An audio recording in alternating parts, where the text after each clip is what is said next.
Hi everybody, it's Lisa from SuttonsDaze, and we are doing the fourth and final installment on the canning safety series. I hope that you've enjoyed the series. I'll make sure to link the playlist here so that you can catch all of them if you haven't already. But we've just got a final few tips that I wanted to toss in there. And ready, set, go. Number one, don't use jars larger than a quart, okay? Home canning technologies have not tested things larger than a quart. They can't guarantee, again, the safety of killing the bacteria, getting everything that we need, you know, the heat in there to kill everything that we need to kill for jars larger than a quart. So like those half-gallon ones, those are good for storage, but they're not good for canning. So definitely don't go larger than a quart.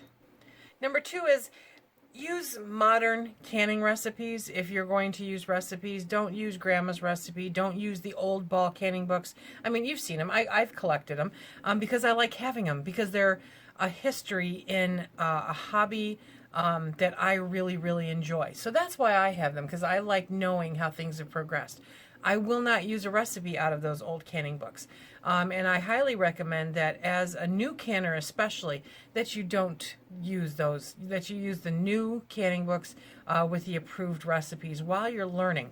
Once you become, you know, more established, once you become more familiar with everything and understand the science behind everything, and I'm telling you this is going to take more than 6 months, okay, then start experimenting.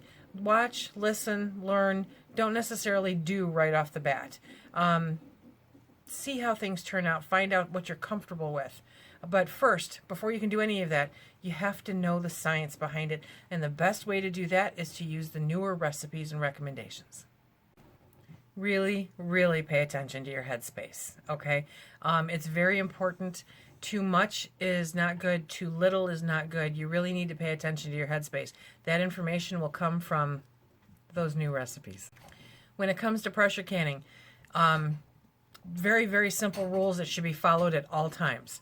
Always, always vent for 10 minutes. So when that steam starts coming out at a full bore, then you want that to go on for 10 minutes. Do not put the weight on until that happens. When you're done with that canning session, after it's come up to the pressure that you want, and it's been there for the amount of time that it's supposed to be, then you let it depressurize on its own. Never pull that weight off and let it and do a quick release like you would say on an Instapot. That's a no-no, big no-no. Part of the processing time figured into safe canning is leaving that weight on until it comes back down on its own. So always, always do those. Simple, simple, easy peasy. Those are the things to do to have a safe canning session, okay? When you put all these videos together, there's a whole bunch of information, and you may or may not agree with it. I would love to hear your opinions on it, because this is just the tip of the iceberg. I mean, I could spend days, but it's time to move on to another subject. So I could spend days, though, on safe canning practices and things to do and things not to do and things they recommend and things they say, oh my gosh, don't do. Okay? Do your homework. Do your research. Don't count on me or anybody else to spoon feed you this information. You need to find the correct resources and research it for yourself. That is Ball Canning or Bernardin Canning.